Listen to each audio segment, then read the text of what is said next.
হচ্ছে আপনারা স্রোতের বিপক্ষে গিয়ে ভোট দিয়েছেন আর বিধায়কের চাপে পড়ে। এটাই তো আমাদের জয়। আমরা চাই ভাঙড়ের মানুষের উন্নয়ন। ফিতে কাটছে রাস্তার, ব্রিজ হচ্ছে রাস্তার, আমাকে ডাকেনি, আমার একটু রাগ নয়, কিন্তু অ্যাসেম্বলি হাউসের মধ্যে ওই ব্রিজটা দুর্বল হয়ে গেছে, ওই ব্রিজকে পাকা করতে হবে, কাঠের পরিবর্তে কংক্রিটের করতে হবে, রাস্তাঘাট, পানীয় জলের সমস্যা, লাইটের সমস্যা, এটা আমি বলেছি তো, তার প্রমাণ তো আছে নাকি? সেই কাজগুলো হচ্ছে, এটাই তো ভাঙড়ের মানুষের জয়। ভাঙড়ের মানুষ 2021 সালে স্রোতের বিপক্ষে গিয়ে ভোট দিয়েছিল। একদিকে বিজেপি নাকি চলে আসবে, দেশ থেকে তাড়িয়ে দেবে, অপরদিকে তৃণমূল বলেছিল আমি আগলে রাখবো, গল্প শুনিয়েছিল।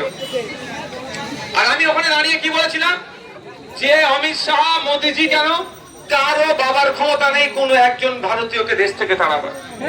আপনি বলুন 2021 সালে ভরসা করে ভোট দিয়েছিলেন, ভাঙড়ে একটা মানুষকে এনআরসি বা সিএ করে তাড়ানোর ক্ষমতা হয়েছে কারো?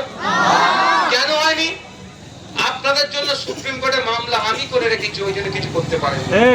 পরে নটোরিয়াস ক্রিমিনাল কিছু কোনো মামলা করেনি, মামলা করেনি, মামলা আমি করেছি। তো আজকের দিনে দাঁড়িয়ে বলছি, আগামী দিনে আপনাদেরকে অনেক বিভিন্ন ভাবে বিভ্রান্ত করার চেষ্টা করবে। 2021 সালে বিভ্রান্ত করেছিল কি বলে, আস্তে আস্তে আস্তে, এই আস্তে,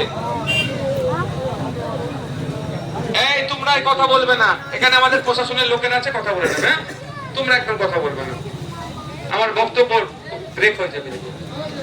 তো 2021 সালে কি বলেছিল, বিজেপি চলে আসবে, এই বলার পরে আমার অনেক মায়েরা, অনেক বাপেরা ভোট দিয়েছিল, এই আমাদের ভালোবাসতো, কিন্তু বিজেপি চলে আসবে এই ভেবে তৃণমূলকে ভোট দিয়েছিল, 83,000 ভোট পেয়েছিল।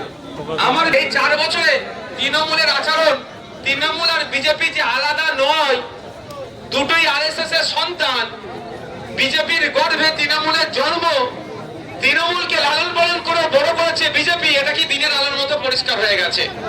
তো 2026 সালে খাম চিহ্ন অ্যাসেম্বলি হাউসের মধ্যে 2021-এ 26,151টি ভোট লিডে গিয়েছিল। আমার ভরসা 2026-এ লিডটি ডবল হবে। আর ভয় পাওয়ার কোনো জায়গা আছে? আগে 21 সালে ভয় দেখিয়েছিল অনেক মায়েরা, ওই জন্য জোড়া ফুলকে ভোট দিয়েছিল। আর এখন যে কামড়াচ্ছে ওই ওজা হয়ে ঝাড়ছে, ওদের বিজেপি চলে আসবে। বিজেপির নেতা তৃণমূল, কোথা থেকে? বিজেপির নেতা শুভেন্দু অধিকারী, কোথাকার প্রোডাক্ট? তৃণমূলের, তাই তো নাকি?